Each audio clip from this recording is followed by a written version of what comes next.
கர்த்தருடைய நாமத்திற்கு மகிமை உண்டாவதாக. Praise the Lord, glory be to the name of the Lord. இந்த காலை வேளையிலேயும் மீண்டும் ஒரு முறை நாம் ஆண்டவருடைய பிரசன்னத்திலே அவருடைய வார்த்தையோடு நாம் இந்த நாளை துவக்குவதற்கு தேவன் பாராட்டின அவருடைய அளவற்ற கிருபைக்காக இரக்கத்திற்காக தேவனை நன்றியோடு ஸ்தோத்திரிக்கிறேன். Even today we once again thank God for giving us His grace and mercy to start the day with the word of God. கர்த்தருடைய வேதத்தை வாசிப்பதும் அதை தியானிப்பதும் எவ்வளவு இன்பமானது. How sweet it is to read and meditate the word of God. கர்த்தர் தாமே இந்த நாளை நமக்கு ஆசீர்வதித்து தருவாராக. May God make this day a blessed one for us. கண்களை மூடி தேவனை நோக்கி பார்ப்போம். Let us close our eyes and look unto the Lord. ஹல்லேலூயா.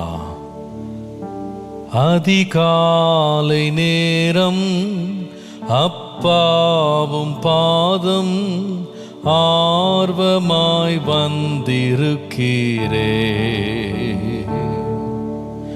உம் நாமம் சொல்லி ஓய்வின்றி பாடி உள்ளம் மகிழ்ந்திருப்பே, உம் நாமம் சொல்லி ஓய்வின்றி பாடி உள்ளம் மகிழ்ந்திருப்பே, பெலனே கன்மலையே நன்றி நன்றி ஐயா, பெலனே கன்மலையே நன்றி நன்றி ஐயா, பெரியவரே என்னுயிரே நன்றி நன்றி ஐயா, பெரியவரே என்னுயிரே நன்றி நன்றி ஐயா. அதிகாலை நேரம் அப்பாவும் பாதம் ஆர்வமாய் வந்திருக்கிறே, உம் நாமம் சொல்லி ஓய்வின்றி பாடி உள்ளம் மகிழ்ந்திருப்பே, உம் நாமம் சொல்லி ஓய்வின்றி பாடி உள்ளம் மகிழ்ந்திருப்பே.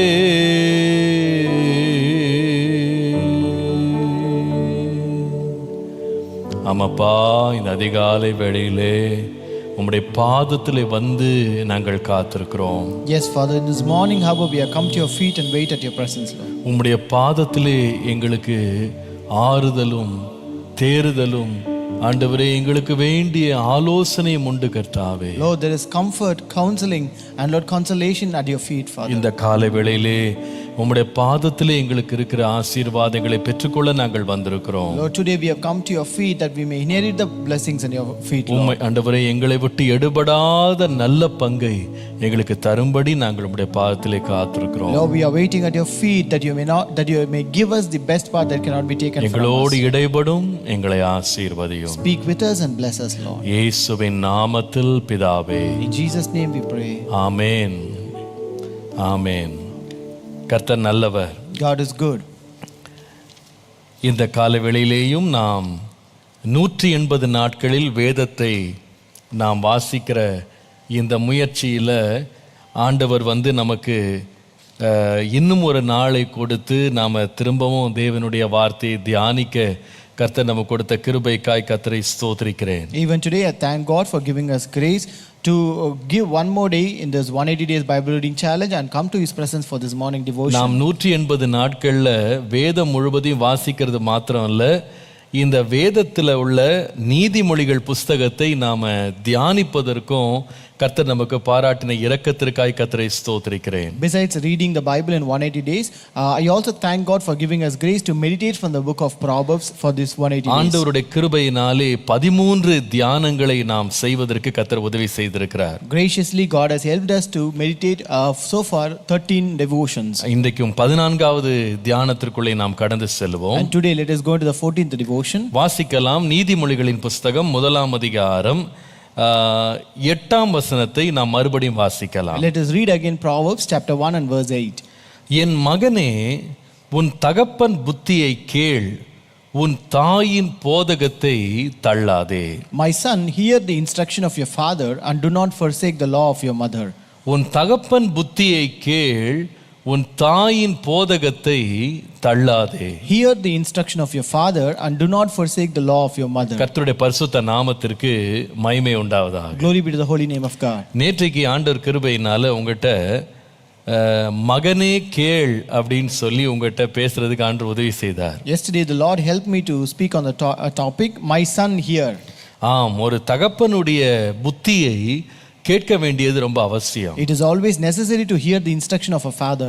அதே வேளையிலே ஒரு தாயினுடைய போதகமும் ஒரு பிள்ளைக்கு ரொம்ப அவசியம். At the same time, the law of a mother is also necessary for a child. நான் நினைக்கிறேன் இந்த குடும்பம் என்பது தேவன் ஒரு பிள்ளைக்கு ஏற்படுத்தின நல்ல ஒரு பாடசாலை. I think this family is the best school the children can learn. அதாவது ஆண்டவர் குடும்பத்தை இந்த உலகத்தில் உள்ள ஜனத்தொகையை பெருக்கும்படி மாத்திரம் ஆண்டவர் குடும்பத்தை வைக்கல. God did not ordain the family just to increase the population alone. ஆனால் தேவன் இந்த குடும்பத்தை ஏற்படுத்தினது பெருகும் பிள்ளைகள், பிறக்கும் பிள்ளைகளுக்கு வேண்டிய ஆலோசனை, புத்திமதி, போதகம் அந்த வீட்டிற்குள் கிடைக்க வேண்டும் என்றுதான் குடும்பத்தை தேவன் ஏற்படுத்தி இருக்கிறார். But the Lord ordained this family to influence the children with instruction and teaching that they need in their life. ஆகவே நான் சொல்லுவேன், ஒரு குடும்பம் என்பது ஏதோ பிள்ளைகளுக்கு வேண்டிய ஆகாரம், உறைவிடம், வேண்டிய வஸ்திரம், அவர்களுக்கு வேண்டிய வசதிகள் செய்து கொடுக்கிற ஒரு இடமாய் மாத்திரம் அல்ல. Therefore, I could tell you, family is not a place where you give all the food, shelter, clothing, and all comfort to your children. இன்னைக்கு நிறைய பேர் நினைக்கிறாங்க, பிள்ளைகளுக்கு ஒரு தனி ரூம் கொடுத்துட்டா, அவங்களுக்கு ஒரு நல்ல பெட் கொடுத்துட்டா, அவங்களுக்கு தனியாக ஒரு லேப்டாப் கொடுத்துட்டா, அவங்களுக்கு தனியாக ஒரு மொபைல் ஃபோன் கொடுத்துட்டா, அவங்களுக்கு தனி ஒரு ஏசி போட்டா, அவங்க கேட்கறதுக்கு வேண்டிய எல்லா பொருட்களையும் வீட்டில் சேர்த்துட்டோம்னா பிள்ளைகளுக்கு நாம செய்ய வேண்டிய கடமை முடிஞ்சிருச்சுன்னு நினைக்கிறாங்க. Many people think that if you give a separate room for your children, if you give them a laptop, if you give them a phone, if you give them a bed, if you give them whatever is required for them, they think that they have given everything for their children. பிள்ளைகள் கேட்கிற நல்ல காரியங்களை பிள்ளைகளுக்கு தவறாமல் கொடுப்பது, நல்ல ஆகாரம் கொடுப்பது, வஸ்திரம் கொடுப்பது, உறைவிடம் கொடுப்பது, தனி அறை கொடுப்பது, வசதிகள் செய்து கொடுப்பது தவறே இல்லை. It is not wrong to provide all the basic needs that the children require, like food, shelter, clothing, and giving a separate room, all these things. ஆனால் அதே வேளையில ஒரு பிள்ளைக்கு ரொம்ப ரொம்ப தேவை வீட்டில் என்னன்னு கேட்டீங்கன்னா சரியான உபதேசம், ஆலோசனை, போதகம். But at the same time, what is required for a child in the home is instruction, teaching, and counsel. ஒருவேளை எல்லா வசதிகளும் ஒரு பிள்ளைக்கு கிடைத்து போதகம் மாத்திரம் வீட்டில் இல்லைன்னா அந்த பிள்ளை சீர்கெட்டு போகும். Maybe if a child gets all the comfort in the house and if it doesn't get the instruction and teaching, then it will be destroyed. ஆகவே ஒரு வீடு அல்லது ஒரு குடும்பம் என்பது அடுத்த தலைமுறை பிறக்கிற ஒரு இடம் மாத்திரம் அல்ல. Therefore, the family is not just a place where the next generation is born. இந்த வீடு, குடும்பம் என்பது அடுத்த தலைமுறையினர் தங்கள் வாழ்க்கையை வாழ கற்றுக்கொள்ளும் ஒரு நல்ல பாசறை. But this family or house is a place where the next generation learns how to live. இந்த உலகத்திற்காக மாத்திரமல்ல, இனி வரப்போகும் உலகத்திற்கும் பிள்ளைகளை ஆயத்தம் செய்ய வேண்டிய இடம் ஒரு வீடு, ஒரு குடும்பம். It is a family and the home which prepares not only in this world but also make them get ready for the next to come. நான் சொல்லுவேன், தேவன் உண்டாக்கின ஒரிஜினல் ஸ்கூல் என்னன்னு கேட்டீங்கன்னா ஒரு வீடு, ஒரு குடும்பம். I tell you, the family or the house is the God's original school made by God for the children. கர்த்தருடைய நாமத்திற்கு மகிமை உண்டாவதாக. Glory be to the name of the Lord. இந்த வீட்டிற்குள், இந்த குடும்பத்திற்குள் அந்த பிள்ளையினுடைய பெற்றோரால் ஒரு பிள்ளையினுடைய சுபாவம், வாழ்க்கை நெறிகள், வாழ்க்கை முறைகள், கலாச்சாரம், சிந்தனை எல்லாமே உருவாகிற இடம் ஒரு வீடு தான். A child's character, their value system, their standards and all the things are greatly developed only in the home. ஒரு பிள்ளையினுடைய பாஷை, பேசும் விதம் கூட வீட்டுல இருந்து தான் வருது. A child's language is also shaped from home. நீங்க நினைக்காதீங்க பள்ளிக்கூடத்துல இருந்து வருதுன்னு. Don't think that it is from school. அதை விட மிக முக்கியமான உருவாக்குகிற இடம் வந்து வீடு தான். A house is the one that develops more than that. ஒரு பிள்ளையினுடைய விருப்பங்கள் உருவாகிற இடம் வந்து வீடு. A child's interest are nurtured at home. ஆகவே வீட்டை குறித்து நம்ம ரொம்ப எச்சரிப்பாகவும் ஜாக்கிரதையாகவும் விழிப்பாக இருக்கணும். We should be very careful and vigilant about this house. ஒரு வீடை வந்து ஒரு ஷெல்டரா பார்க்கறதை விட ஒரு வீடை ஒரு ஸ்கூலா பார்க்கணும் அப்படின்னு தான் இந்த வசனம் எனக்கு சொல்லுது. This verse says us that we should not look at the house or home as a shelter, rather a school. அது ஒரு உறைவிடம் மாத்திரமல்ல, அது ஒரு பள்ளிக்கூடம். It is not only a shelter but it is a school. ஏன்? Why? அந்த வீட்டுக்குள்ள என்ன கிடைக்குது பாருங்க. What can you receive from the home? தகப்பன் வந்து புத்தி சொல்றாரு. The father gives instructions. தாய் வந்து போதிக்கிறாங்க. And the mother teaches. நல்ல ஒரு ஸ்டாஃப் பாருங்க, நல்ல ஒரு அழகான ஒரு இடம் இது. That is a very beautiful place. தாய் போதிக்கிறாள், தகப்பன் புத்தி சொல்லுகிறார். Father instructs and mother teaches. நேற்றைக்கு நான் ஒரு தகப்பனுடைய புத்தியை நீ கேள் அப்படின்னு நான் பேசினேன். Yesterday I spoke, hear the instruction of your father. இன்றைக்கு ஒரு தாயை குறித்து உங்களோட நான் பேச போறேன். Today I am going to speak about a mother. இந்த வசனத்தை வாசித்த பொழுது கர்த்தர் எனக்கு 3 எண்ணங்களை என் மனதில் வைத்தார். When I read this verse, God brought 3 thoughts in my mind. அதிகாலை வேளை இந்த தியானம் என்னை ரொம்ப ஆசீர்வதித்தது, எனக்கு அநேக தெளிவுகளை கொடுத்தது. This early morning devotion was a really blessing to me and it gave me a great clarity. மறுபடியும் இந்த வசனத்தை வாசிக்கலாம். Let us read that verse. நீதிமொழிகள் 1:8. Proverbs 1:8. என் மகனே, உன் தகப்பன் புத்தியை கேள், உன் தாயின் போதகத்தை தள்ளாதே. My son, hear the instruction of your father and do not forsake the law of your mother. முதலாவது இந்த வசனத்தை நான் வாசித்த பொழுது என்னுடைய மனதிலே ஆண்டவர் கொடுத்த எண்ணம், ஒரு தாயினுடைய முக்கியத்துவம் என்ன? The first thought that the Lord gave me when I read this verse was importance of a mother. ஒரு தாயினுடைய முக்கியத்துவம். Importance of a mother. இன்னைக்கு அநேக வீடுகளிலே ஒரு தாய்க்கு கொடுக்கப்பட வேண்டிய முக்கியத்துவம் கொடுக்கப்படுகிறது இல்ல. Today in many homes the importance of a mother is not given to her. இன்னைக்கு நிறைய வீடுகள்ல பாத்தீங்கன்னா தகப்பன் வந்து வேலை செய்வார், தாய் வந்து சமைப்பாள். இதான் நிறைய பேருடைய Rolle's. In many homes the role of the mother is that the father will work and mother will cook. இன்னும் சில வீடுகள்ல தகப்பன் புத்தி சொல்லுவார், தாய் வந்து வீட்டை பராமரிப்பார். In certain other homes father will work and mother will take care of the house. ஆனால் இங்கே அப்படி போடப்படல. But here it is not written so. தகப்பன் வந்து புத்தி சொல்றாரு, தாய் வந்து போதகம் பண்ணுகிறாள். Here father instructs and mother teaches. அப்போ ஒரு குடும்பத்துல ஒரு தகப்பனும் தாயும் ஒரு பிள்ளையின் வளர்ப்புல சேர்ந்து செயல்பட வேண்டியதின் அவசியத்தை இந்த வசனம் சொல்லுகிறது. So this verse tells about the joint responsibility that the father and mother should share in building up their child. ஒரு தாய்க்கு வந்து போதகத்துல முக்கியத்துவம் கொடுக்கப்பட வேண்டும் என்பது வேத வசனம். The Bible says that an importance should be given to a mother in teaching.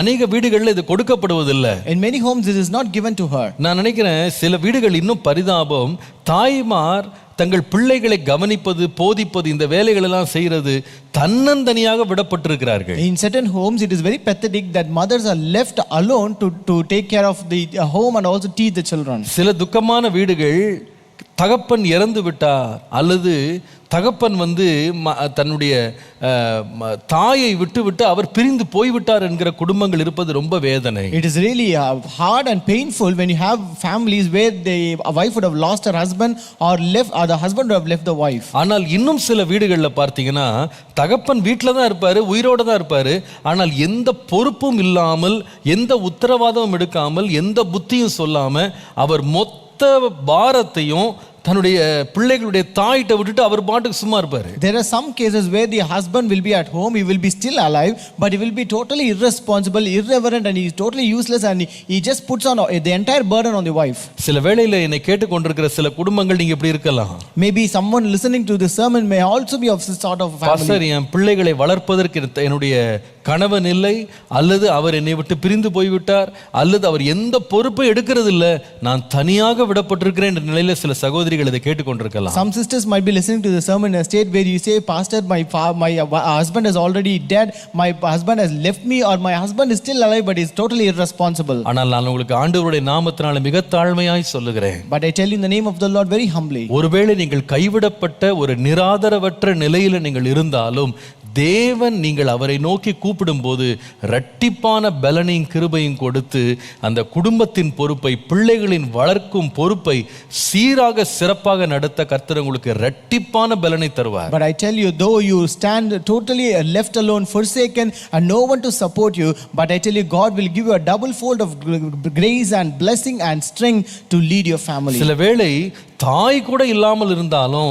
ஒரு பாட்டியாக நீங்க இருந்து பிள்ளைகளை வளர்க்கிற கிருபையை கர்த்தர் உங்களுக்கு தருவார். Sometimes even when there is no mother, you might be a grandmother who is taking care of your family. ஒரு தனிப்பட்ட ஒரு தாயாக நின்று பிள்ளைகளை போதித்து பராமரித்து பாதுகாக்கிற பணியை வேதத்துல மறைமுகமாக ஒரு இடத்துல வந்து ரொம்ப அழகாக சொல்லப்பட்டிருக்கிறது. So a similar picture where being a single and alone single mother who take care of her children is being mentioned in the Bible. இதை நான் பலமுறை வாசித்திருந்தால் இன்னைக்கு அதிகாலையில கர்த்தர் இந்த வசனத்தை எனக்கு ஞாபகப்படுத்தினது ரொம்ப சந்தோஷப்படுத்தினது. Though I read this many times, but today morning when God reminded me this verse, it really made me joy. மத்தேயு 13ஆம் அதிகாரம் 23ஆம் அதிகாரம் 37ஆம் வசனத்தை வாசிப்பீர்களானால், when you read Matthew 23:37, அங்கே நாம் வாசிக்கிறோம், இயேசு வந்து எருசலேமை பார்த்து சொல்லுகிற வார்த்தையை பாருங்க. Here we can read about Jesus looking at the Jerusalem and saying அவர் சொல்லுகிறார், எருசலேமே எருசலேமே, தீர்க்கதரிசிகளை கொலை செய்து உன்னிடத்தில் அனுப்பப்பட்டவர்களை கல்லெறிகிறவளே, கோழி தன் குஞ்சுகளை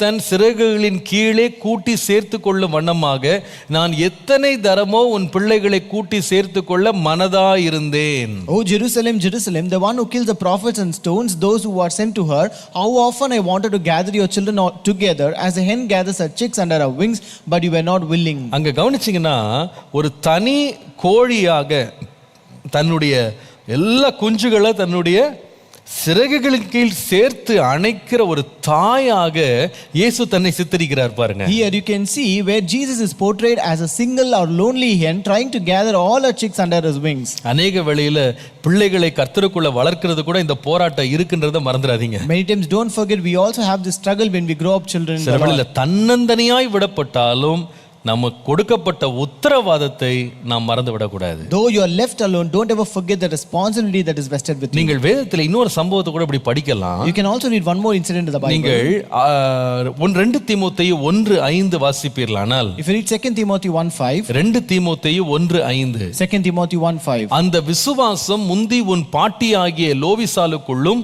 உன் தாயாகிய ஐனிக்கியாளுக்குள்ளும் நிலைத்திருந்தது, அது உனக்குள்ளும் நிலைத்திருக்கிறது என்று நிச்சயித்திருக்கிறேன். I am mindful of the sincere faith within you, which first dwelt in your grandmother Lois and your mother Eunice, and I am sure that is in you as well. பாருங்க, விசுவாசத்தை போதித்தது புகட்டினதற்கு ரெண்டு பேரை தான் சொல்லியிருக்கு. ஒன்னு பாட்டி, இன்னொன்னு தாய். Here there are two mentions given about only grandmother and mother who taught faith into Timothy. நான் அப்போ உடனே யோசித்தேன், அப்போ இந்த தகப்பன் எங்க போனாரு? So I immediately thought, where did the father go? ஏன் தகப்பனுடைய பெயர் அங்க சொல்லப்படல? Why the father's name is not mentioned? பிள்ளையினுடைய விசுவாச வளர்ப்புக்கு தகப்பனுடைய பங்கு என்ன அங்க? What is the role of the father in growing the children in faith? நீங்கள் அப்போஸ்தலர் நடபடிகள் 16ஆம் அதிகாரம் 3ஆம் வசனத்துக்கு வருவீர்களானால், if you come to Acts chapter 16 and verse 3, இந்த தீமோத்தேயுவினுடைய தாய் வந்து யூத பெண்ணாக இருந்தாலும் அவளுடைய கணவன் அல்லது தீமோத்தேயுனுடைய தகப்பன் வந்து ஒரு கிரேக்கன் என்பதை நீங்க வாசிக்கலாம். Here you can read, though the mother of Timothy was a Jew, but you can read his father was a Greek.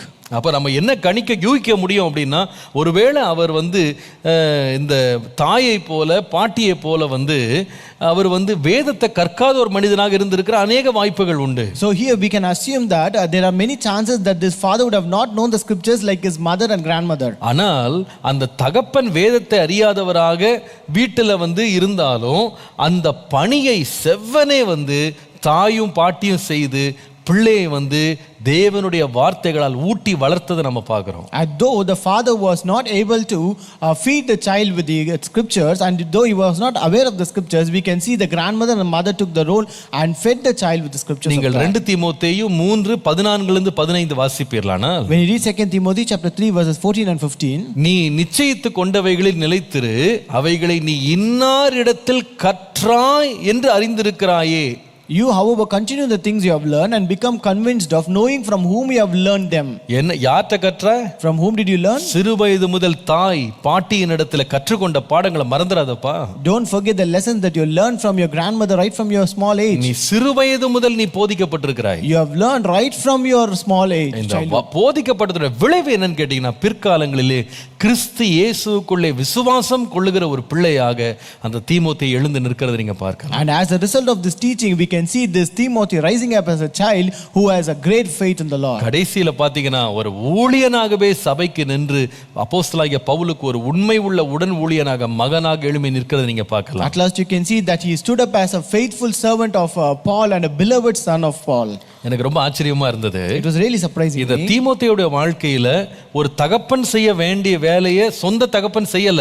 So here the role of a father was not fulfilled by the father. ஆனால் அதற்காக தாய் சோர்ந்து போகல. But the mother did not grow weary because அந்த அம்மா தன்னுடைய தாயிட்டிருந்து பெற்ற போதகத்தை தன்னுடைய மகனுக்கு தனி ஆளாக நின்று போதித்து அவனை சத்தியத்திற்குள்ளே விசுவாசத்துக்குள்ள வசனத்துக்குள்ள சிறு வயது முதல் ஊட்டி வளர்த்துட்டாங்க. But his mother stood alone and she taught whatever she received from her mother to this Timothy, and she nurtured him and grew up in the Lord. ஆனால் கர்த்தர் நல்லவர். But God is good. இந்த தீமோத்தேயு வளர்ந்து வருகிற காலத்துல when Timothy was growing up, ஒரு அவனுடைய சொந்த தகப்பன், சரீரத்திற்குரிய தகப்பன், கிரேக்கனாகிய தகப்பன் அவரை ஊழியத்துல பயிற்றுவிக்கிறக்கோ அவரை கர்த்தருக்குள்ள வளர்க்கிறதுக்கோ அந்த மனிதன் பங்காற்றாவிட்டாலும் ஆண்டவர் பவுலை எழுப்பி அந்த தீமோத்தேயுக்கு ஒரு தகப்பனை போல நிற்க வைத்தார். Though his physical father who was a Greek did not train him in the ministry of God, but God raised up Paul to train him as a father to in the ministry of God. Pavul பிந்தின நாட்கள் அவர் சொல்லுவாரு, எனக்கு பிரியமும் உண்மையுமுள்ள மகனாகிய தீமோத்தேயுவே. In the later days Paul says, my faithful and beloved son Timothy. எவ்வளவு அருமையானவர் நம்முடைய ஆண்டவர். How good is our God. ஒருவேளை நீங்க ஒரு தாயாக தனியா நீங்க போராடிட்டு இருக்கலாம். Maybe you might be struggling as a lonely mother. ஒருவேளை உங்களுடைய கணவர் உங்களோடு இல்லாம இருக்கலாம். Maybe your husband is not with you. ஒருவேளை உங்கள் கணவன் ஆவிக்குரிய வளர்ச்சிக்கு எந்த ஒரு ஊக்கத்தையும் கொடுக்காம எந்த உற்சாகத்தையும் கொடுக்காம உங்களை தனியா விட்டுருக்கலாம். Maybe your husband would have not given any kind of encouragement for your spiritual life and he would have left you alone in that. ஒவ்வொரு பிள்ளையின் தாய்க்கும் நான் உங்களை உற்சாகப்படுத்துறேன், நீங்க தனியாக நின்றாலும் கர்த்தர் உங்களுக்கு கொடுத்த பலத்தின்படி நீங்க உற்சாகமாய் கர்த்தருடைய பணியை உங்க வீட்ல செய்யுங்க. To every mother I want to encourage, though you are lonely mother, you always do it with great cheerfully and willingly the ministry of God. உங்கள் மேல் கொடுக்கப்பட்டுள்ள உத்தரவாதத்தை நீங்கள் உணர்ந்து உங்கள் பிள்ளைக்கு கொடுக்க வேண்டிய போதகத்தை கொடுப்பதில் நீங்க மறந்து விடாதீங்க. You realize the responsibility that is vested on you and don't ever forget to teach the instructions and the laws of the Lord to your children. இந்த வசனத்தை நான் படிக்கும் பொழுது முதலாவது என்னுடைய மனதில் ஆண்டவர் கொடுத்த ஒரு வெளிச்சம் என்னவென்றால், ஒரு தாயினுடைய போதகம். The first thought when I read this verse that the Lord gave me was the law of the mother. ஒரு தாயினுடைய முக்கியத்துவம். The importance of a mother. தாயினுடைய முக்கியத்துவம். Importance of a mother. தயவு செய்து தாய்மார் அதை புரிந்து கொள்ளுங்க. Mothers should understand that. கணவன்மாரும் உங்க மனைவிகளுக்கு மேல கர்த்தர் வைத்திருக்கிற உத்தரவாதத்தை நீங்க உணர்ந்து அவர்களுக்கு கொடுக்க வேண்டிய கனத்தை கொடுங்க. Even husbands should also realize the responsibility that God has kept upon their wives and give the respect to them. பிள்ளைகளும் நான் சொல்லுவேன், உங்களுடைய தாய்க்கு கர்த்தர் கொடுத்திருக்கிற உத்தரவாதத்தை உணர்ந்து அவருடைய போதகத்தை கேளுங்க. Even to children I say, you have to understand the responsibility of your mother and then listen to the teaching. அதே போல நான் சொல்லுவேன், வீட்டில் இருக்கிற தாத்தா பாட்டியா இருந்தா கூட உங்களுக்கு இருக்கிற உத்தரவாதத்தை காட்டிலும் உங்களுடைய பேர பிள்ளையின் மேல உங்களுடைய மகளுக்கு அல்லது உங்களுடைய மருமகளுக்கு தேவன் கொடுத்திருக்கிற உத்தரவாதத்தை நீங்க தயவு செய்து உணர்ந்து அவள் தன்னுடைய பிள்ளையை போதிப்பதற்கு இடம் கொடுங்க, அதை உற்சாகப்படுத்துங்க. Also unto the grandmothers and grandfather I say, though you are above them, but give space for your daughter or the daughter-in-law who have the greater responsibility in teaching their children and allow them to teach them and instruct them. அந்த தாயினுடைய முக்கியத்துவத்தை இந்த வசனம் காண்பிக்கிறது. This verse shows the importance of a mother. இரண்டாவது திரும்ப அந்த வசனத்தை வாசிக்கலாம். Second, let us again read the verse. நீதிமொழிகள் 1:8. Proverbs 1:8. என் மகனே, உன் தகப்பன் புத்தியை கேள், உன் தாயின் போதகத்தை தள்ளாதே. My son, hear the instruction of your father and do not forsake the law of your mother. அதாவது இது இரண்டாவது ஒரு காரியத்தை கர்த்தர் எனக்கு காண்பித்தாரு. Here the Lord showed me the second thing. ஒரு தாயின் முக்கியத்துவம் மாத்திரமல்ல, it is not only importance of a mother. ஒரு தாய்க்கு ஒரு குடும்பத்திலே ஒரு பிள்ளையின் மேல் இருக்கிற தாக்கம், அதை குறித்து கர்த்தர் எனக்கு காண்பித்தார். The second one, influence of a mother in a family. ஒரு தாய்க்கு பிள்ளையின் மேல் இருக்கிற ஆதிக்கம் அல்லது தாக்கம், influence of a mother. அதாவது ஒரு பிள்ளையின் மேல் ஒரு தாய்க்கு உள்ள தாக்கம் ரொம்ப பிரம்மாண்டமானது. So the influence that a child has on the mother has on a child is very great. உங்களுக்கு ரெண்டு சம்பவங்களை காமிக்கிறேன். I'll show you two incidents. நீங்கள் 1 ராஜாக்கள் 2ஆம் அதிகாரம் 19ஆம் வசனம் வாசித்து பாருங்களேன். When you read 1 Kings 2:19, 1 ராஜாக்கள் 2:19, 1 Kings 2:19, பத்சேபாள் அதோனியாவுக்காக ராஜாவாகிய சாலோமோனிடத்தில் பேசும்படி போனாள். அப்பொழுது ராஜா எழுந்திருந்து அவளுக்கு எதிர்கொண்டு வந்து அவளை வணங்கி தன் சிங்காசனத்தின் மேல் உட்கார்ந்து ராஜாவின் தாயார் தன் வலதுபுறமாக உட்கார அவளுக்கு ஒரு ஆசனத்தை வைத்தான்னு போட்டிருக்கு. Bathsheba went to King Solomon to speak to him for Adonijah, and the king arose to meet her, bowed before her, and sat on his throne. Then he had a throne set for the king's mother, and she sat on it right. எங்க உட்கார்ந்தாங்க பாத்தீங்களா அந்த அம்மா? Where did she sit? எங்கயா? Where? சிங்காசனத்தின் மேல் உட்கார்ந்தாளா? She sat on the throne. எந்த சிங்காசனம்னா சாலமோனுடைய சிங்காசனத்துக்கு பக்கத்திலே வலதுபுறத்துல அவளுக்கு ஒரு தனி ஆசனம் வைக்கப்பட்டது. A throne that was set exclusively on the right side of Solomon for her. இப்பொழுது பார்க்கிறோம், இந்த தாய் உள்ள வந்த உடனே இந்த ஞானியாகிய சாலமோன் எழும்பி அவளை வணங்கி அப்புறமா தான் சிங்காசனத்துல உட்கார்ந்தானா. So here we read, when the mother entered, this King Solomon stood up and bowed before and then again sat on his throne. நான் யோசித்து பார்த்தேன், இதே பத்சேபாள் தன்னுடைய கணவனாகிய தாவீதை பார்க்கும்படி அவள் உள்ள சென்றாள். So I thought the same Bathsheba went to meet her husband David. அந்த அம்மாவை பார்த்த உடனே கணவன் எழுந்து நின்று வணங்கி உட்காரல. So there when the husband saw her, he did not rise up, bow and sit. அவர் என்ன செய்தார் தெரியுமா? அவர் உட்கார்ந்து இருந்தாரு. இந்த அம்மா அந்த ராஜாவுக்கு முன்பாக இவள் போங்குப்புற விழுந்து வணங்கினாள். So in that case, he was just sitting on his throne, and this woman went and bowed before him and fell prostrate before him. ஆனா பிள்ளைன்னு வரும்போது பிள்ளை எழும்பி நிற்கிறான், வணங்குறான், தாய்க்கு ஒரு சிங்காசனத்தை போடுறான். But when it comes to children, here the son rises up, he bows and then puts a throne for her. உங்களுக்கு புரியுதா என்னன்னு சொல்லி? So can you understand it? ஒரு தாய் தாம் பிள்ளையின் மேல் செய்யக்கூடிய வைக்கக்கூடிய தாக்கம் என்பது ரொம்ப பிரம்மாண்டமானது. So the influence that a mother can set on their child is very great. நீங்க தொடர்ந்து ரெபெக்காவை பத்தி நீங்க படித்தீங்கன்னா, when you continue to read about Rebecca, நீங்க ஆதியாகமத்துல ரெபெக்காள் எலியேசர் பெண் பார்த்து ஒட்டகத்துல கொண்டு வர்றாரு. So here Eliezer saw the bride and brought her on the camel. எனக்கு எல்லாத்தையும் காமிக்க நேரம் இல்ல, நான் சம்பவத்தை மாத்திரம் சொல்லிடுறேன். I don't have time, I just want to explain the அவள் தூரத்துல வரும்போது ஈசாக்கு அந்த வயல்வெளியில தியானம் பண்ணுகிறதை அவள் பார்க்கிறாள். So when she was coming a far distance, she saw Isaac meditating in the fields. அப்ப உடனே அவள் கேக்குறா, இது யாரு அப்படின்னு கேக்குறா. So she asked immediately, who is that? உடனே எலியேசர் சொல்றாரு, இது உன்னுடைய எஜமானுடைய மகன் தான். Eliezer said, he is the son of your master. உடனே அவள் ஒட்டகத்தை விட்டு இறங்கினாள். Immediately she got down from the camel. அவள் ஈசாக்கை வணங்கினாள். She bowed before Isaac. அவ்வளவு மரியாதை கனமும் கணவனுக்கு கொடுத்தா. She gave so much of respect and honor to her husband. கணவனுக்கு தான் இன்ஃப்ளூயன்ஸ் இருந்துச்சு. The husband had the influence there. ஆனா தாயின்னு வரும்போது, அந்த ஸ்தானம் வரும்போது பாருங்க. But when you come to the position of a mother, யாக்கோபை தான் என்ன சொன்னாலோ அப்படியே செய்ய வைத்தாள். but whatever she said, she made Jacob to do it as such. ஏன்னா அவர் தன்னுடைய மகன். Because he is her mother. He is a son. அவன் பையனா இருக்கிறதுனால அவ சொல்றா, நீ போய் ஆட்டு மந்தையில போய் ஒரு ஆட்டுக்கு குட்டி எடுத்துட்டு வா, நான் உனக்கு சமைச்சு கொடுக்குறேன். So since he is a son, she asked him to bring a goat and she may cook it for him.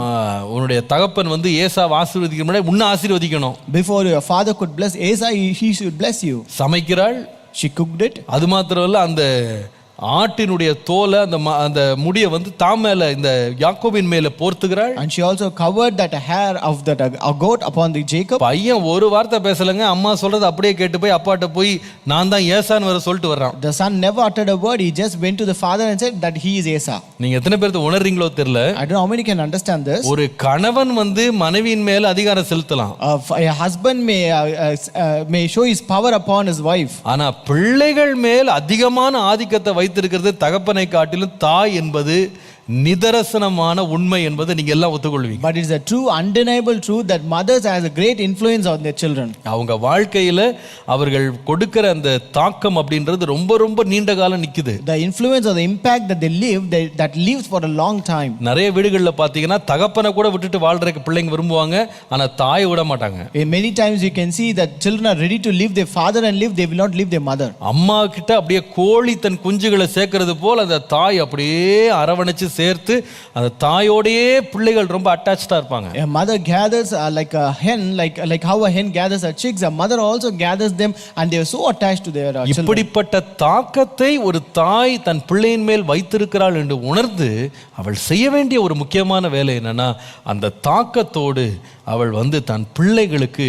கொடுக்க வேண்டிய போதகத்தை கொடுக்கணும். So when a mother understands that she has so much of influence upon their children and she can leave such an impact for their children, then she have to understand that and give the teaching that is supposed to give. இன்றைக்கு ஒரு தாயாக நீங்க உங்க பிள்ளைகளுக்கு கொடுக்கிற போதகம் உங்களுக்கு ரொம்ப பிரபலமா இல்லாம இருக்கலாம், ஆனா அது ரொம்ப வலிமை உள்ளது. Today as a mother, when you give these teachings to your children, it may not be popular, but it is very powerful. அது அந்த பிள்ளையினுடைய வாழ்நாள் எல்லாம் அந்த பிள்ளையின் மேல் ஒரு தாக்கத்தை விட்டு செல்லுகிறதுன்றதை மறந்துடாதீங்க. Don't ever forget that continues leave an impact on your children for the long time. அதனால தான் நீதிமொழிகள் 22:6 சொல்லுகிறது.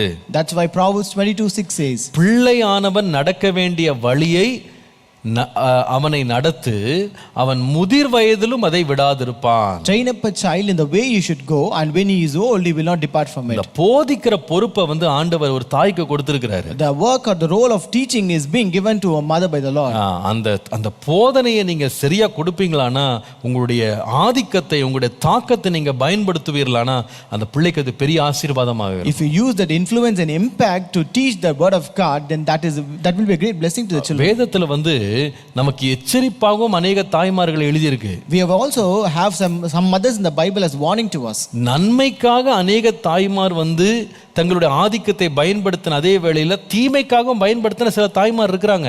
Though we have mothers who use their influence for good, there were also mothers who use their influence for bad things. ஆதியாகமம் 19ஆம் அதிகாரத்துக்கு வருவீர்களானா, when you come to Genesis 19, லோத்தின் மனைவி என்று ஒரு சகோதரியை நம்ம பார்க்கிறோம். Here we can read about a woman named Lot's wife. அந்த அம்மா பாத்தீங்கன்னா, ஆண்டவர் சோதோம் கொமோரா பட்டணத்தை ஆண்டவர் அழிப்பதற்காக ஆண்டவர் தூதர்களை அனுப்பி ஆண்டவருடைய இரக்கத்தினால் கிருபையினால் லோத்தின் குடும்பத்தை கட்டாயப்படுத்தி வெளியே கொண்டு வர்றார். So here God sent two angels to destroy the city of Sodom and Gomorrah, and by the grace of God he just brought out the Lot's family out of it by compulsion. எனக்கு ரொம்ப ஆச்சரியம் என்னன்னா, what is surprising அந்த me, சோதோமும் கொமோராவும் அழியும் போது திரும்பி பார்க்காதீங்க, பின்ன பார்க்காதீங்கன்னு ஆண்டவர் சொன்னாரு. the Lord said, don't look back when the Sodom and Gomorrah is being destroyed. தகப்பனுக்கு வராத ஆசை, பிள்ளைகளுக்கு வராத ஆசை தாய்க்கு வந்தது. But the desire which the father did not have, or the children did not have, the mother got that desire. தன்னுடைய ஆசைகளை அவளால் அடக்க முடியல. She was not able to control her desire. பிள்ளைகளுக்கு போதிக்க வேண்டிய தாயே திரும்பி பார்த்தாள், உப்பு தூணாக மாறினாள். Mother who ought to teach the children, she turned back and she became a pillar of salt. முடிவு என்ன தெரியுமா? What was the end? அந்த குடும்பத்தில் அந்த பிள்ளைகளுடைய சீர்கேடான வாழ்க்கையும் அவர்கள் செய்த அருவருப்பான பாவத்தையும் பின்னால நீங்க படிக்கலாம். You can read about the wicked life of the children and their very detesting life of the children. தாய்க்கு இல்லாத ஒரு இச்சை அடக்கம் பிள்ளைகளுடைய வாழ்க்கையிலும் காணப்பட்டது. So the controlling power, the mother who lacked the self control was also found in the life of their children. இரண்டாவது இன்னொரு சம்பவம் இருக்கு. There's one more incident. மத்தேயு 14ஆம் அதிகாரத்தை நீங்க வாசிப்பீர்களானால், when you read in Matthew chapter 14, அங்கே யோவான் ஸ்நானகனாலே கடிந்து கொள்ளப்பட்ட ஏரோதியாளை பற்றி படிக்கிறோம். Here we read about Herodias who was being rebuked by John the Baptist. அவள் தன்னுடைய கணவனுடைய சகோதரனை திருமணம் செய்ததற்காக யோவான் ஸ்நானகன் கடிந்து கொள்ளுகிறான். Since she married the brother of her husband, John the Baptist rebuked her. அப்போ இந்த அம்மா அதை மனசுல வச்சுக்கிட்டு தன்னுடைய மகள் என்ன செய்கிறாள்னா, இந்த ஏரோதுக்கு முன்பாக நடனம் ஆடி அந்த ஏரோது தன்னுடைய குடிவெறியில நீ கேட்கிறத நான் உனக்கு தருகிறேன்னு சொன்ன உடனே, so when she had this in her heart, and when her daughter danced before this Herod, and when Herod promised that he will give her anything she want, ஒரு தாயினுடைய போதகத்தை பாருங்க அங்க செய்யறத. Look at the teaching of a mother here. இந்த அம்மா செய்த பாவம் மட்டும் பத்தாம, so it was not only that she sinned, இவள் செய்த பாவத்திற்கு இன்னும் அதிகமாக தன்னுடைய சொந்த மகள்கிட்ட சொல்லி அனுப்புறா, அந்த யோவான் ஸ்நானனுடைய தலையை ஒரு தட்டில் ஒரு தாளத்தில் எனக்கு வேண்டும்னு கேட்கிறா. In order to add more sin to her, our daughter also, she told her daughter to request the head of John the Baptist on a plate. எனக்கு ரொம்ப ஆச்சரியமாச்சு. அந்த மகள் பாத்தீங்கன்னா அந்த தாய் சொன்னதை அப்படியே போய் கேட்கிறாள், தாளத்துல தலை வருது. So it is really surprising that the daughter went and requested as such, and she got the head on a platter. இது நமக்கு ஒரு பெரிய எச்சரிப்பு. This is a great warning to us. பிள்ளைகளை ஒரு தாய் தவறான போதகங்களை சொல்லி கூட ஒரு பிள்ளையை கெடுக்க முடியும்ன்றதை மறந்துடாதீங்க. Don't ever forget, a mother can also spoil the life of a child by giving a wrong teachings. தனக்குள்ள இருக்கிற கசப்புகளை பிள்ளையை வைத்து பழி வாங்குறதுக்கு பிள்ளைகளை ஒரு தாய் பயன்படுத்த முடியும்ன்றதை மறந்துடாதீங்க. Don't forget that the mother can also use their children to take revenge for all the things that they have. இன்னொரு சம்பவம் இருக்கு. 2 நாளாகமம் 22ஆம் அதிகாரத்துக்கு வருவீர்களானால், When you come to 2 Chronicles chapter 22, அத்தாலியாள் என்கிற ஒரு பெண்ணை பற்றி படிக்கிறோம். here we read about a woman named Athaliah. இவள் யார் என்று சொன்னால், அகசியா என்று சொல்லி 1 வருடம் மாத்திரம் ஆட்சி செய்த ஒரு ராஜாவினுடைய தாய். So she was the mother of King Ahaziah who ruled only for 1 year. அவளை பற்றி வேதம் சொல்லுகிறது, It is said about her, துன்மார்க்கமாய் நடக்க 3ஆம் வசனத்துல 2 நாளாகமும் 22:3 துன்மார்க்கமாய் நடக்க அவனுடைய தாய் அவனுக்கு ஆலோசனைக்காரியாக இருந்தாள். 2 Chronicles 22:3 says his mother was counselor in doing wickedly. என்ன வேதனையா கேக்குறீங்க? It was really very இந்த அம்மா ஆலோசனைக்காரியா. she was a counselor. எதுக்கு ஆலோசனைக்காரினா, துன்மார்க்கமா நடக்கிறதுக்குனே ஆலோசனைக்காரி. So she was a counselor for him to do all the wicked things. இந்த சம்பவத்தை இதே வசனத்தை நீங்க NIV பைபிள்ல வாசித்தீங்கன்னா, நியூ இன்டர்நேஷனல் வெர்ஷன்ல வாசிக்கும் போது அதுல இப்படி எழுதியிருக்கு, his mother encouraged him to do evil னு போட்டிருக்கு. அதாவது தீமை செய்ய அவனுடைய தாய் அவனை உற்சாகப்படுத்தினாள்னு போட்டிருக்கு. So in another version, NIV version, it says his mother encouraged him to do evil. அப்போ ஒரு தாயினுடைய இன்ஃப்ளூயன்ஸ் எவ்வளவு இருக்குன்னு பாருங்க. So look at the influence of a mother here. உங்களால ஒரு பிள்ளைய போதித்து தன்னுடைய வாழ்நாளெல்லாம் வழிகளை விட்டு திரும்பாம ஒரு பிள்ளையை நீங்க திருப்பவும் முடியும். You can also turn a child by using your influence from not turning away from the Lord and going in a right path. ஒரு பிள்ளையை பயிற்சி கொடுத்து அந்த பிள்ளையை உருவாக்கி தேவனுக்கு முன்பாக நிறுத்தவும் முடியும். You can train a child and nurture them and also make them stand before the Lord. அதே வேளையில ஒரு பிள்ளையை கெடுத்து ஒண்ணுலாமாக்க முடியும். At the same time you can also destroy and spoil their life. இப்படிப்பட்ட தவறான முன்னுதாரணங்கள் வேதத்தில் இருக்கிற அதே வேளையில, when we have such kind of bad examples in the Bible, ஆண்டவர் நல்ல உதாரணங்களையும் வைத்திருக்கிறார். At the same time God has kept good examples. அடிக்கடி நான் நினைத்து மகிழுகிறது அன்னாள். I used to very often read and rejoice about Hannah. அவள் தேவனிடத்தில் மன்றாடி போராடி பிள்ளையை ஆண் பிள்ளையை தரணும்னு போராடி பெற்றுக்கொண்டாள். She prayed, strived with the Lord and she got a male child. ஆனால் அந்த பெற்றுக்கொண்ட பிள்ளையை அவ என்ன செய்தான்னு சொன்னா, சிறு வயது முதலே பால் மறக்கிறதற்குள்ள கர்த்தருடைய சந்நிதியில நிறுத்துறதுக்கு அவனை ஊட்டி பாலோட சேர்த்து சத்தியத்தையும் ஊட்டி வளர்த்துட்டான். So as she was feeding him right from the childhood, she was also feeding the holy scriptures and the truth to her before he weaned. ஒரு பாவமான இடம், அக்கிரமம் நிறைந்த இடத்துல அந்த சிறு பிள்ளை வளர்ந்தாலும் அந்த பாவத்தினால் கரைபடாதபடி தேவனுக்காக நின்ற ஒரு சிறந்த தீர்க்கதரிசியாய் மாறுவதற்கு அந்த தாயினுடைய அமைதியான போதகம், அமைதியான இன்ஃப்ளூயன்ஸ் ஒரு பெரிய மாற்றத்தை உண்டாக்கினது. Though the child grew up amidst the sinners, but the silent influence of the mother where she taught all the scriptures made the child to grow up in the Lord. நான் சொல்லுவேன், இது ரொம்ப முக்கியமான ஒரு காரியம். This is an important thing here. ஒரு தாய் அவள் கொடுக்கிற அந்த இன்ஃப்ளூயன்ஸ் ஒருவேளை பிரபலமா இல்லாம இருக்கலாம், ரொம்ப சத்தமாக வெளியே கேட்காம இருக்கலாம். The influence that a mother gives may not be popular, it may not be very audible that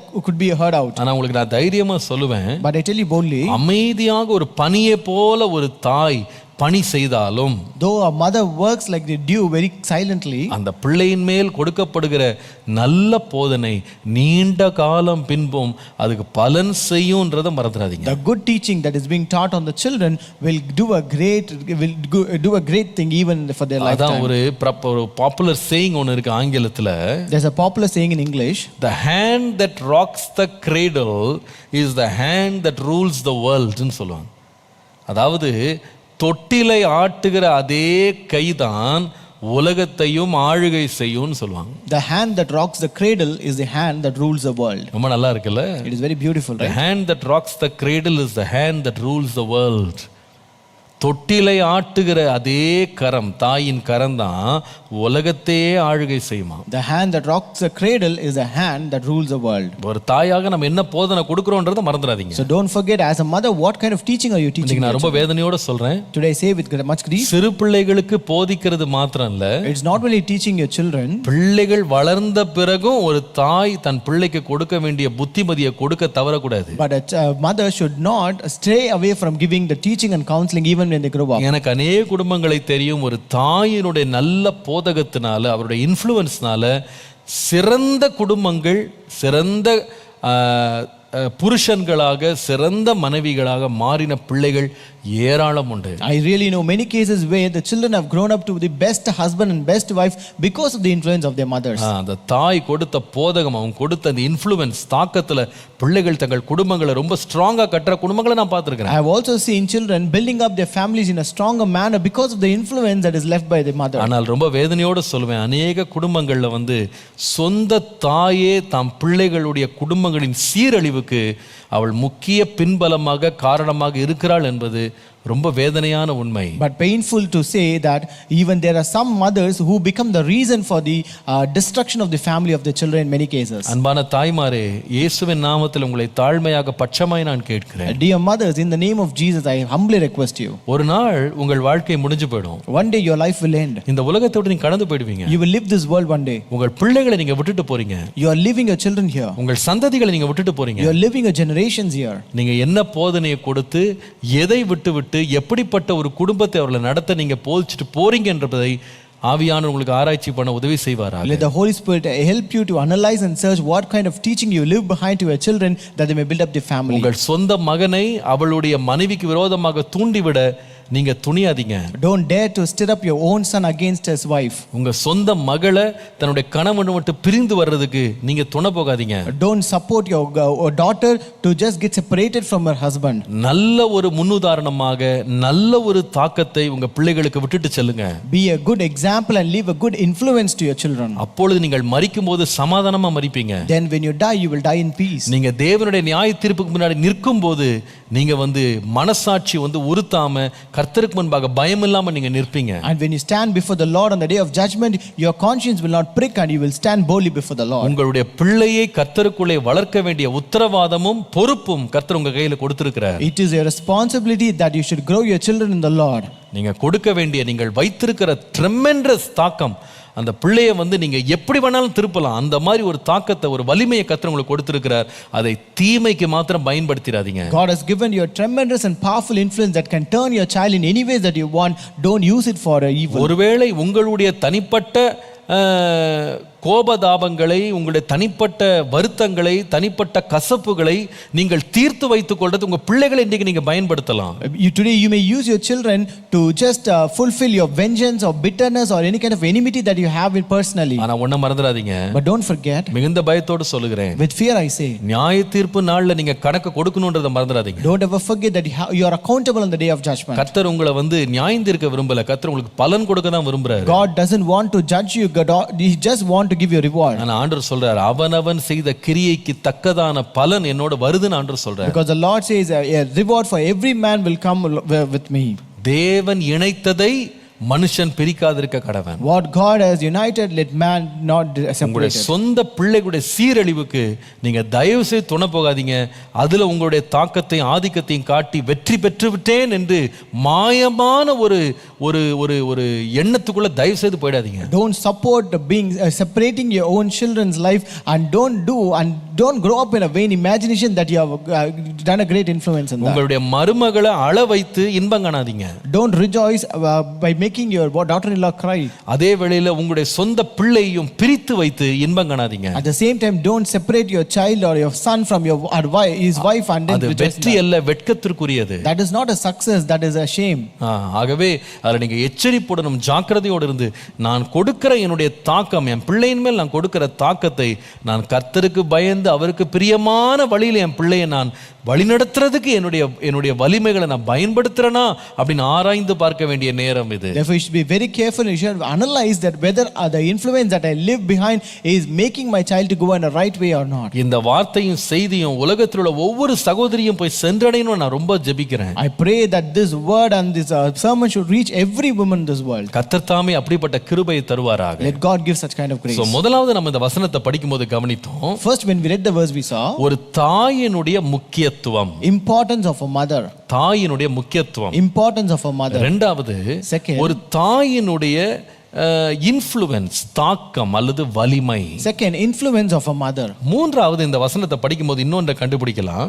Third, when you read the verse you can find it. மறுபடியும் பாருங்க, நீதிமொழிகள் 1:8. Proverbs 1:8. என் மகனே, உன் தகப்பன் புத்தியை கேள், உன் தாயின் போதகத்தை தள்ளாதே. My son, hear the instruction of your father and do not forsake the law of your mother. மூன்றாவது, the instruction of a mother, ஒரு தாயினுடைய படிப்பினை அல்லது போதகம். The third one, the instruction of a mother. கர்த்தருடைய நாமத்திற்கு மகிமை உண்டாவதா. Glory be to the name of the Lord. உண்மையாக நீங்க பார்ப்பீங்களா, ஆண்டவர் இயற்கையிலேயே ஒரு தாய்க்கு இந்த கற்பிக்கும் போதிக்கும் திறனை ஒரு தாய்க்கு கொடுத்திருக்கிறார். Generally, when you see, God has given naturally this ability of teaching to a mother. அதாவது ஒரு தாய் கல்வி கற்காதவளா இருந்தால் கூட, படிக்காதவளா இருந்தால் கூட, அந்த கற்பிக்கிற ஒரு திறன், ஒரு கிருபையை தாய்மாருக்கு ஆண்டவர் விசேஷமா கொடுத்திருக்கிறார். Though the mother is not educated, but God has given a special ability of teaching to this mother. இதனால தான் நீங்க எந்த பள்ளிக்கூடத்துக்கு வேணா போங்க, உலகத்துல ஒரு சிறு பிள்ளைக்கு பாடம் எடுக்கிறதுக்கு எந்த ஆண் ஆசிரியரையும் போடவே மாட்டாங்க. அவங்க வெறும் பெண் ஆசிரியர்களை மாத்திரம்தான் பிள்ளைகளுடைய வளர்ப்புக்கு சிறு வயதுல போதிப்பதற்கு அவங்க பயன்படுவாங்க. That's why when you go and see in any schools, you can see in any primary schools, they will not use the male staff as the teachers. They only use the female staff as the teachers too. நீங்க எந்த கிரஷுக்கு வேணா போங்க, எந்த ஒரு மேல் staff நீங்க பார்க்க முடியாது. அங்க எத்தனை பிள்ளைகள் இருந்தாலும் அவர்களை அழகா போதித்து வழி நடத்தி அவர்களை கட்டுப்பாட்டுக்குள்ள கொண்டு வந்து அவர்களை மகிழ வைத்து அவர்களை விளையாட வைத்து தூங்க வைத்து எல்லாத்தையும் செய்யறதுக்கு ஒரே ஒரு பெண் ஆசிரியை செய்து முடிச்சிருவாங்க. You can go and see in any crash, you can find there is no male staff, only a female staff. She might be a single female staff, but there might be many children. She will control them, she will make them rejoice, she will play with them, she will make them sleep and do all kinds of teaching. அது அந்த ஒரு கிருபை அந்த சகோதரிகளுக்கு உண்டு. That sisters have such kind of grace. நான் நினைக்கிறேன் நம்முடைய பள்ளிக்கூடங்கள், நம்முடைய சண்டே ஸ்கூலு, நம்முடைய யூனிவர்சிட்டி எல்லாம் இந்த உலகத்துல வர்றதுக்கு முன்னால பிள்ளைகளுக்கு யார் போதிச்சா நினைக்கிறீங்க? தாய் தான் உட்கார்ந்து போதித்தார். So I think before we had schools or Sunday schools or other training centers, who were the one who taught? It was our mothers. உலகத்துல பப்ளிக் ஸ்கூல் ப்ரொஃபஷனல் டீச்சிங்லாம் வர்றதுக்கு முன்னாடி வீட்டில் இருக்கிறவங்க தான் அதை செய்திருக்கிறாங்க. So before the public schools and professional teachings came into existence, it was mother at home who taught us. உண்மையா சொல்ல போனா இப்போ கூட என்னதான் பிள்ளைகள் வெளியில போய் நீங்க எவ்வளவோ காசு கொடுத்து எவ்வளவோ சிரமம் எடுத்து நீங்க வெளியே என்னென்னத்தையோ சொல்லி கொடுத்துட்டு நீங்க வீட்டுக்கு கூட்டு வந்தாலும் நிஜமான போதனையும் போதகமும் எங்க தான் நடக்குதுன்னா வீட்ல தான் நடக்குது. Truly to say, no matter how much ever you may fees you may pay and try to teach children outside, the true instruction, true teaching can be found only at home. ஒருவேளை சில பேருக்கு ரொம்ப வருத்தமா இருக்கலாம், என் பிள்ளைய நான் private ஸ்கூல்ல படிக்க வைக்காம இருக்கிறேனே. Some people might be feeling very sad because I'm not able to give education in a good private school to my children. என் பிள்ளைக்கு நல்ல விலை உயர்ந்த ஒரு மாடர்ன் ஸ்கூல்ல என் பிள்ளைய படிக்க வைக்க முடியாம கவர்மெண்ட் ஸ்கூல்ல படிக்க I'm not able to enroll my son in a good private school or a modern school. I've just enrolled him in a government school. உங்களுக்கு சொல்லட்டுமாங்க, உங்க பிள்ளை ஆக்ஸ்போர்ட்லயே படிச்சா கூட வீட்டில் படிக்கிறது போல ஒரு பாடம் வேற எங்கேயும் கிடைக்காது. I tell you, even if a child studies in Oxford University, he cannot study the lessons that he learns from the home. ஏன் தெரியுமா? You know why? என்னதான் ஆக்ஸ்போர்ட்ல உங்க பிள்ளையை சேர்த்து விட்டாலும், no matter how much you may enroll your child in Oxford University, அந்த பாடசாலையில உட்கார்ந்து இருக்கிற 100 பிள்ளை, அந்த கிளாஸ் ரூம்ல இருக்க 100 பிள்ளையில ஒரு பிள்ளை உங்க பிள்ளை. He is one among the 100 students present in that class. அந்த டீச்சருக்கு உங்க பிள்ளையின் மேல ஒருவேளை உத்தரவாதம் இருக்குமே தவிர அன்பு இருக்கணும்னு அவசியம் கிடையாது. The teacher may have responsibility on your child, but it's not necessary to have love on your child. அவங்க வாங்கின சம்பளத்துக்கு அவங்க எல்லாருக்கும் ஒரே மாதிரி தான் போதிக்கணும். So they should teach everyone the same manner for the salary that they get. ஆனா அன்பினால் வருகிற போதனை தாயை போல யாருக்கும் வராது. But the teaching that comes out of love only can be found in the mother. ஆகவே ஒரு தாய்மார் இந்த போதிக்கிற வேலையை நீங்க ஒரு டீச்சர்ட்டையோ சண்டே ஸ்கூல் டீச்சர்ட்டையோ அல்லது வேற யாராவது ஒரு பெரிய டியூட்டர்ட்டையோ நீங்க கொடுத்துட்டு உங்களுடைய உத்தரவாதத்திலிருந்து நீங்க பிரிஞ்சு வந்துடலான்னு மட்டும் தயவு செய்து கனவு காணாதீங்க. Therefore don't ever dream the mothers can delegate your this awesome privilege to other tutors or other teachers and you can be relieved of it. நான் உங்களுக்கு அன்பா சொல்றேன், I tell you, யார் இத ஆமோதிக்கறாங்களோ இல்லையோ, no matter whether people accept it or not. ஒருவேளை உங்க husband கூட உங்களை ஒரு நல்ல டீச்சர்னு சொல்லிருக்க மாட்டாரு. Maybe your husband would have not appreciated you as a good teacher. உங்க பிள்ளை கூட உங்களை நல்ல டீச்சர்னு ஒத்துக்க மாட்டான். Maybe your child would have not accepted you as a good teacher. ஆனா உங்களுக்கு நான் ரொம்ப அன்பா சொல்றேன், but I tell you with love, ஒருவேளை உங்க பிள்ளைகளுடைய பாட புத்தகங்களை சொல்லி கொடுக்கிற திறமை உங்களுக்கு இல்லாம இருக்கலாம். Maybe you don't have ability to teach the lessons of your children.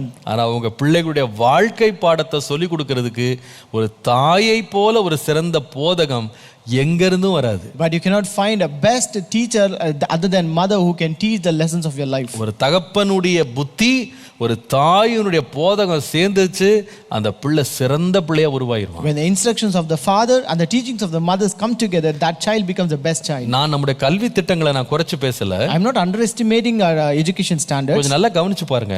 You have to notice ஒரு நல்ல வளர்ந்த புருஷன், ஒரு உயர்ந்த ஸ்தானத்தில் எழும்புற புருஷனுக்கு வெறும் கல்விக்கூடம் தான் அவனுடைய வாழ்க்கையினுடைய அடிப்படை நீங்க நினைக்கிறீங்களா? Do you think a husband who grows up and builds his life in a very best way, do you think only the school life is the only thing that he receives?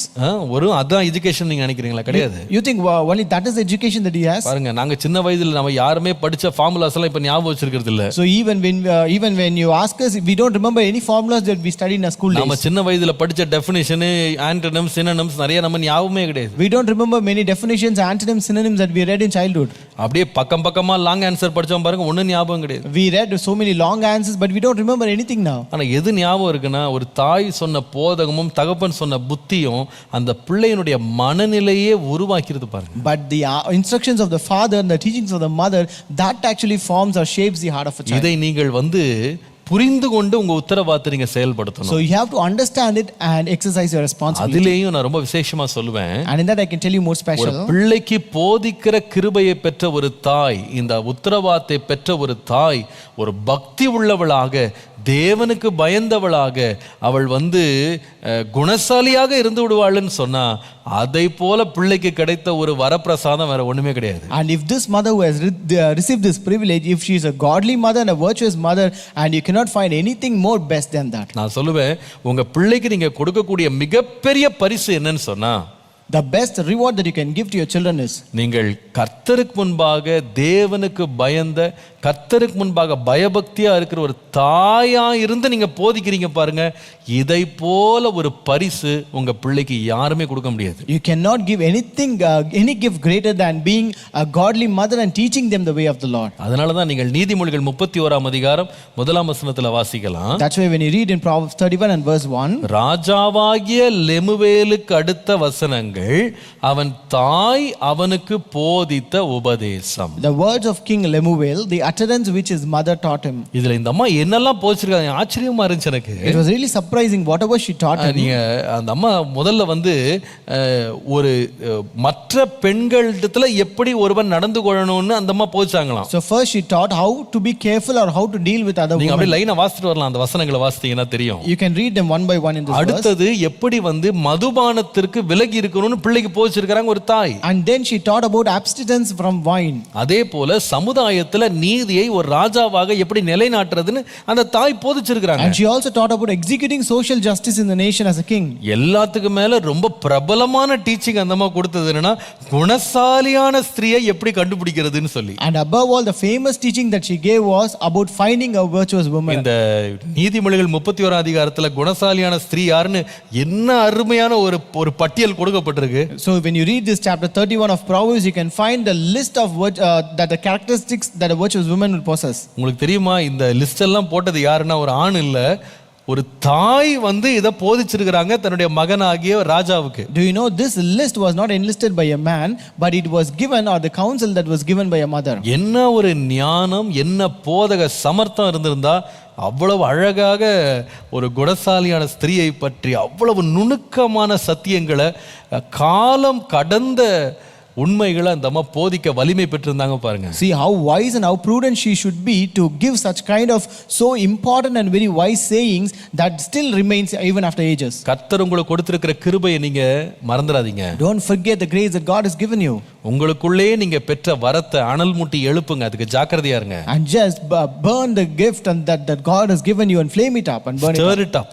அதை நீங்க அனல் மூட்டி எழுப்புங்க. You kindle and stir it up. கர்த்தருடைய நாமத்திற்கு மகிமை உண்டாவதாக. Glory be to the name of the Lord. Spurgeon என்று Charles Haden Spurgeon என்று சொல்லி உலக பிரபலமான ஒரு பிரசங்கியார் இங்கிலாந்துல வாழ்ந்தார். There was a famous preacher in England named Charles Haddon Spurgeon. Our Spurgeon என்று சொல்லுகிறவர் பிரசங்கிமாருக்கு பிரசங்கியார்னு சொல்லுவாங்க. So they used to call the Spurgeon as the preacher of preachers. அதாவது பிரின்ஸ் ஆஃப் பிரீச்சர்ஸ்னு சொல்லுவாங்க. அவ்வளவு ஒரு பிரபலமான ஒரு தேவ மனுஷன். So such a famous man of God. அவர் எழுதின புத்தகங்கள், அவர் செய்த பிரசங்கங்கள் இன்றைக்கும் உலகத்தில் விற்கப்படுகிறது, பேசப்படுகிறது. அவர் மரித்து 100 ஆண்டுகளுக்கு மேலான பிறகும். So his writings, his preachings are still being spoken about in this world even since 100 years of his death. ஆனால் அவருடைய வாழ்க்கையினுடைய ரட்சிப்புக்கும் அவருடைய மனமாற்றத்துக்கும் அவருடைய வாழ்க்கையினுடைய திருப்புமுனைக்கும் மிகப்பெரிய கருவியாக பயன்பட்டது வேற யாருமே இல்லை, அந்த ஸ்பர்ஜன் அவர்கள், அந்த ஊழியக்காரராகிய ஸ்பர்ஜனுடைய தாயார். So it was the mother of this servant of God Spurgeon who was a great weapon and a tool for this great transformation and great life of this man. அநேக பிள்ளைகளோடு பிறந்த ஸ்பர்ஜன் எல்லாரால் என்ன கருதப்பட்டார்னா ரொம்ப முரட்டாட்டமான பையனாக அந்த வீட்டிலே கருதப்பட்டார். This Spurgeon who was born with many other children was found to be more arrogant child in this house. ஆனால் அந்த வீட்டிலே கொடுக்கப்பட்ட போதனையும் ஜெபமும் அந்த மனிதனை ஒரு ஊழியனாக உருவாக்கினது. But the teaching and the preaching that was given in his house transformed into a servant of God. ஸ்பர்ஜனுடைய தாயார் ஞாயிற்றுக்கிழமை தோறும் என்ன பண்ணுவாங்கன்னா தங்க பிள்ளைகளை உட்கார வைத்து நாள்தோறும் கர்த்தருடைய வேதத்தை போதிப்பாங்களாம். So on Sundays this mother of Spurgeon used to sit at home and teach them the holy scriptures of God. அந்த வசனத்தை போதித்துட்டு தாம் பிள்ளைகள்கிட்ட மன்றாடுவாங்களாம், உங்க வாழ்க்கையை நீங்க ஆராய்ந்து பார்த்து நீங்க தேவனை தேடுங்கன்னு சொல்லி அந்த பிள்ளைகளை ரட்சிப்புக்கு நேராக அந்த அம்மா நடத்தினாங்களாம். She used to explain them the scriptures and then plead with them to think about the state of their soul and to seek the Lord for salvation. ஸ்பர்ஜனுடைய தகப்பனார் ஒரு ஊழியக்காரர், அங்குமிங்கும் அலைந்து திரிந்து ஊழியம் செய்கிற ஒரு சுவிசேஷகனாக இருந்தார். So Spurgeon's father was a preacher, was an evangelist who used to go very often outside for preaching. அடிக்கடி ஒரு வீட்டை விட்டு போயிடுவாராம், வீட்டில் இருக்க மாட்டாராம், பிரசங்கம் பண்றதுக்கு போயிடுவாராம். So he used to go away from home very often. ஒரு நாள் அவர் இந்த மாதிரி பிரசங்கம் பண்றதுக்கு வீட்டை விட்டு கிளம்பி போற வழியில பாதி வழியில அவருக்கு மனசாட்சி ரொம்ப வாதிச்சுதான். So once when he was on his way to a service or a preaching, his heart began to speak with him. அதாவது என்னுடைய சொந்த குடும்பத்தையே நான் கவலை இல்லாம விட்டுட்டு இப்படி உலகத்துக்கு போய் சுவிசேஷம் சொல்றதுக்கு நான் அப்படி சுத்திட்டு இருக்கிறேனே, என் வீட்டாரோட என் பிள்ளைகளோட நான் நேரம் செலவழிக்கலையேன்னு சொல்லி போன மனுஷன் ஒரு நாள் பாதியிலே திரும்பி வீட்டுக்கு வந்துட்டாராம். So he was pricked in his heart that he was not taking care of the souls of his own family, rather worried about all others outside, and therefore he again out of the fear he returned back home. அவர் திரும்பி வரும்போது when he returned back, வீட்டுக்குள்ள வந்தா அந்த வீட்டினுடைய அறையினுடைய வாசலுக்குள்ள ஒரு சத்தம் எழும்பி கொண்டிருந்ததாம். So when he entered the house, he found there was a voice that he could hear from the door.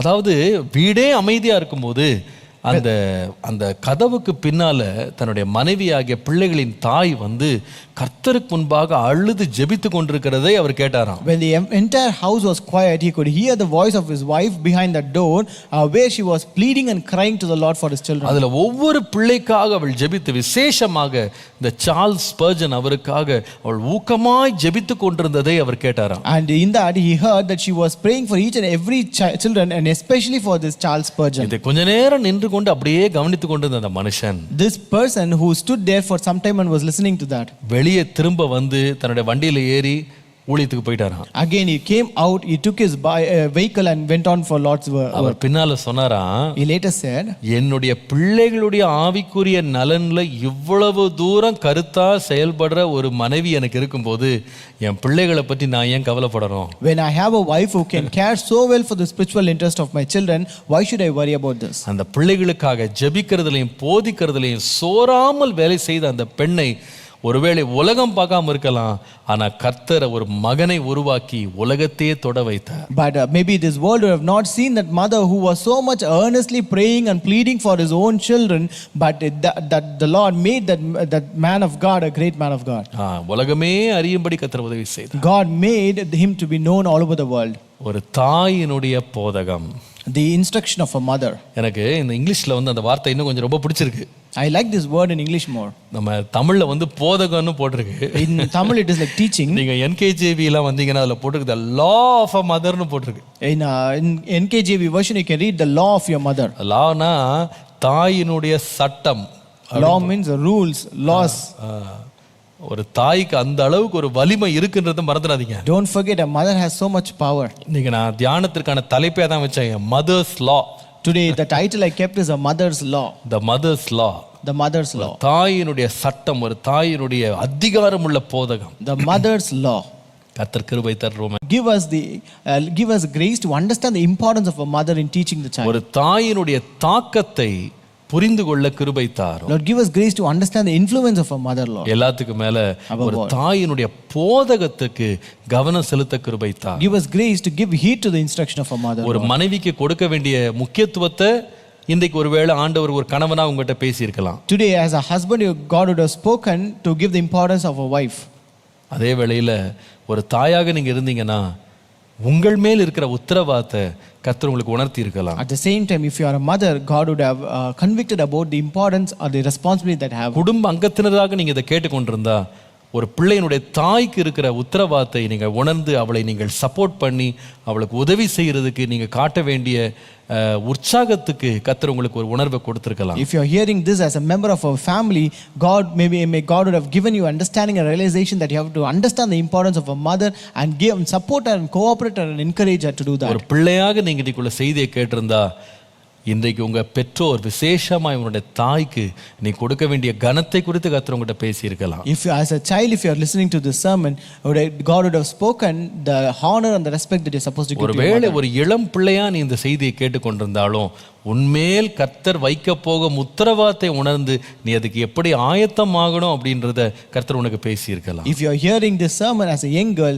maybe God would have spoken you about the responsibility that is going to be vested upon you and how you're supposed to execute it. கர்த்தர் பிள்ளைகளுக்கு சொல்லுகிறது, And to the children the Lord says, உன் தாயின் போதகத்தை நீ தள்ளாதே. do not forsake the law of your mother. உன் பிள்ளைகளின் தாயாகிய அவளுடைய போதகத்துக்கு நீ இடம் கொடுத்து அவளை தள்ளி விடாதே. You don't push aside but give room for the mother of your children. Give room for your mothers, for your children's mother. Give her the encouragement to teach, to preach, to nurture the children in the Lord. ஜெபம் பண்ணுவோம். Let us pray. இன்னும் தேவை கிருபை தாருமே, இன்னும் தேவை கிருபை தாருமே, தம் கிருபை பெரிதல்லோ என் ஜீவனிலும் அதே இம்மட்டும் காத்ததுவே, இன்னும் தேவை கிருபை தாருமே, இன்னும் தேவை கிருபை தாருமே. அன்பின் ஆண்டவரே, Loving God, எங்கள் வாழ்க்கையில கொடுத்திருக்கிற தாய்மாருக்காக நன்றி. Lord, thank you for the mothers that have given in our life, Lord. நீர் எழுப்பிடுத்து இருக்கிற பரிசுத்த சகோதரிகளுக்காக நன்றி. Lord, thank you for the holy women that you have raised up. ஆண்டவரே, அவர்களுடைய உத்தரவாதத்தை அவர்கள் உணர கிருபை தார். Lord, give us grace that they may understand their responsibility. பிள்ளைகள் மேல் உள்ள தாக்கம் எவ்வளவு பெரிதாய் அவர்கள் வைத்திருக்கிறார்கள் என்பதை அறிந்து கொள்ள கிருபை தார். Lord, give them the grace to understand the influence that they leave behind their children. ஆண்டவரே, அவர்களுக்கு கொடுக்கப்பட்ட அந்த உத்தரவாதத்தில் கடைசி வரைக்கும் தங்கள் பிள்ளைகள் கொடுக்க வேண்டிய உத்தம போதகங்களை கொடுக்க அவர்களுக்கு வேண்டிய உணர்வை தந்து ஜாக்கிரதையை தந்து பிள்ளைகளை கர்த்தருக்குள்ளே வளர்க்க கிருபை தார். Lord, give them the realization that may remain in this responsibility forever and teach the teaching that they are supposed to teach their children, Lord. உம்முடைய நாமத்தை மகிமைப்படுத்து. Let your name be magnified. இயேசுவின் நாமத்தில் பிதாவே. In Jesus' name we pray. Amen.